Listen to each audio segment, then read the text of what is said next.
Hey everybody, welcome back to my channel.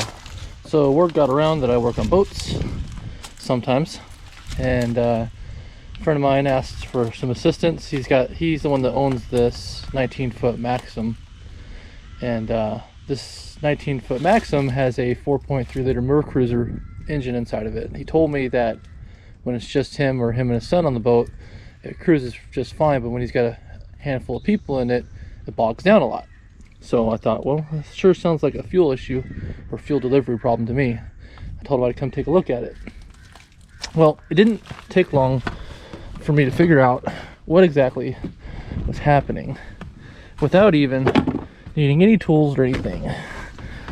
As soon as I pull this engine cover up, you all will see the same thing. That is water and oil. And it was it's just covering the whole engine. And then when I pull the dipstick up, yeah, milkshake. This is not bringing all the boys to the yard. So I told him, it sounds like you probably got head gasket. You probably have had a head gasket leak for a long time, or worse, right? So I told him, well, shoot, you can't get in anywhere. It's summertime, everything's booked out. If you get a kit, sealing kit, head gasket, valve cover, intake manifold, risers, the whole bit, I could probably take care of that.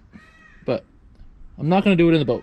I'm going to pull the engine out and then do it on a stand. It'd be way easier that way. So my goal today is to unbolt this from the boat, take the outdrive off of it, and get this out of the boat and assess from there. Step one.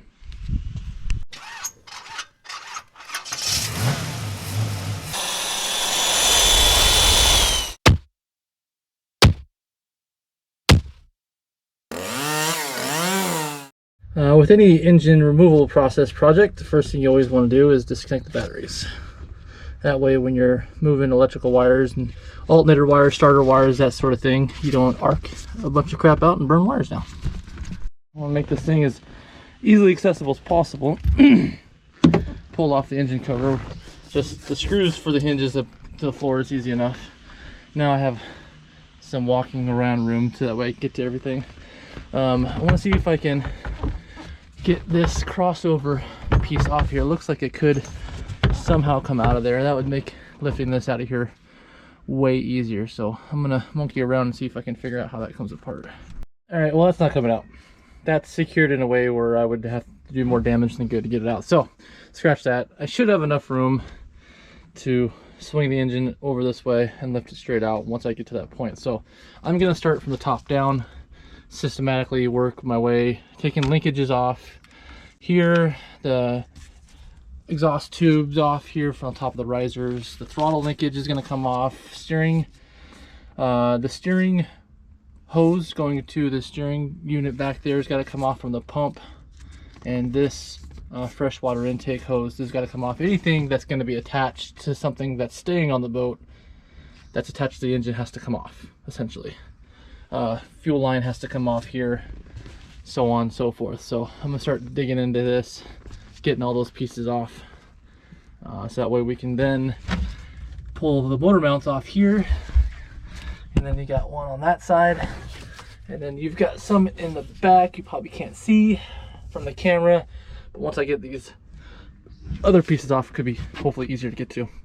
All right, I got some labeling going on here. These are the wires that come off of the oil reservoir for the outboard drive, and then this is the wires that go to the linkage here for the outdrive motor, or the outdrive system. So I always like to take a bunch of pictures too before I even start tearing into anything. That way I can always refer back to them in the event that I start putting it back together and, oh crap, where did that go, you know, that kind of thing. So that's always a good idea. So the next thing I'm going to do, I'm going to pull this bolt off here for this linkage, so that way I can get to the bolts that hold this whole carrier assembly on, because I can't get to this one without pulling this off, and it looks like probably that one too in the back. So I'll try to tackle that next. Okay, that worked pretty good. All I did is remove that bottom bolt, and that gave me enough space to get to that top one up here. And then I always like to put the bolts back in the locations they came out of while I'm tearing this apart. Just makes it easier for tracking, so I know what bolts go where, as long as I can get away with it. Sometimes you can't. So all right, I got the throttle linkage off. Those were 3/8 nuts, put the nuts back on. These are 7/16 here on this side, pulling that linkage off. That big bolt that held that one piece on, that was a 9/16. Same thing on this side. I pulled this computer box off right here. 7/16 bolts, that way it made it a little easier for me to get to inside of here with the wires not in the way. I undid the hose clamps for the exhaust on both sides. That I'm thinking will come off as I pull the engine because it's loose. I don't have enough wiggle room to get it all the way off. So I'm hoping that once I get the chain on here and then be able to shift the engine over, that'll pop off of there. If not, we'll figure something out. Next thing I'm going to tackle is getting these power steering and cooler lines off here out of the way and push back with the rest of the items I have in the back there. Then I can start to work my way down. I'm getting, you know, it's really not that much left. I got this fuel line and then the engine bolts after that. Then we'll be ready to kind of see what it's going to take. I got to figure out, I still got to do the outdrive, I think, get that off.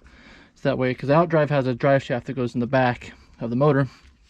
I think that's got to come off in order for me to get anywhere else. So more progress. I decided that taking the pump hoses and everything, unmount it from the front of the engine and put it up there was better than breaking open the power steering and possibly leaking fluid everywhere. So I decided to do that instead. That should all stay there as I bring the motor out.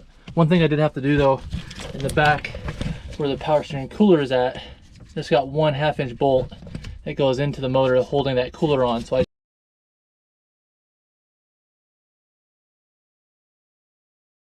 just had to pull that off to make sure that this was going to be free. So that's done. The coolant line that ran from here across over is off now. Power steering out of the way, obviously. I got the fuel line off from the tank to the pump. That's just gonna lay here. The next thing is to get the starter wires off down here.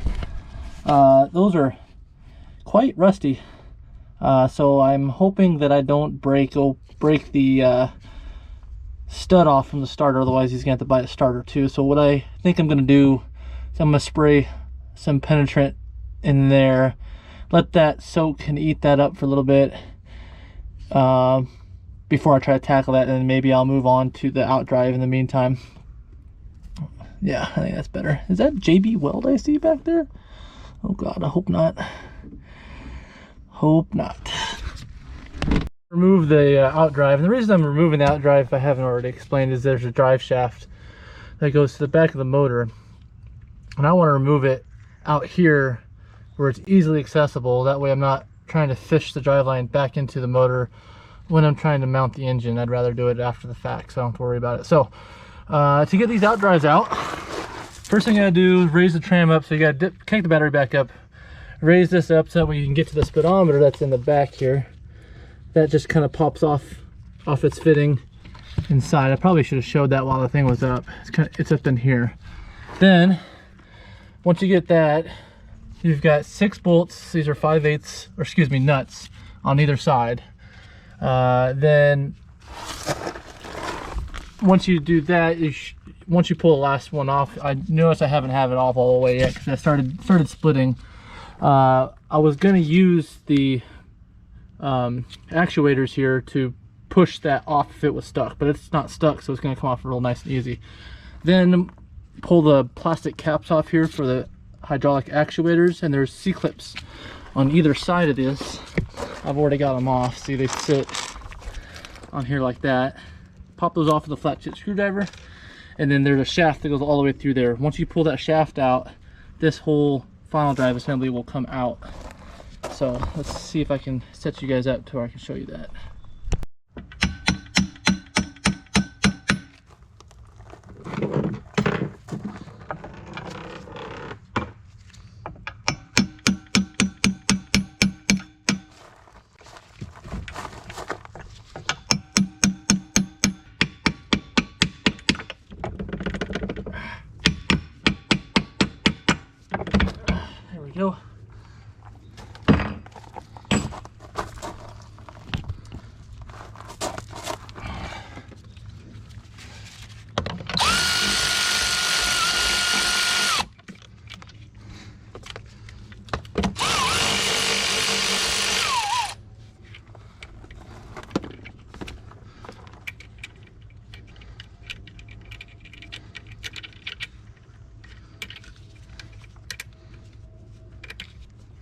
Okay. It should just come right out now. Just like that.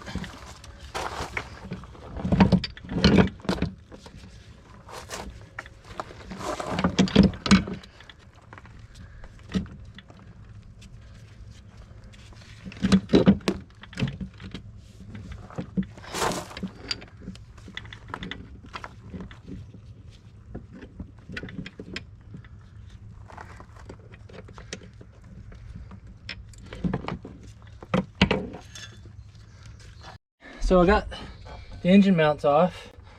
The side of the motor itself that goes here, and the same on the other side. Those are 1 1/8 nuts. I'll show you this side too. That was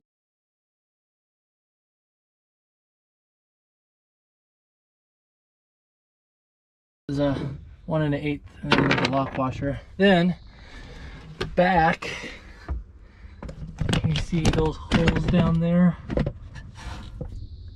Those are what was that, 5/8? 3/4, sorry. Those were 3/4. They come out like this. Looks like they have like a little spacer or something like that. 2 of those.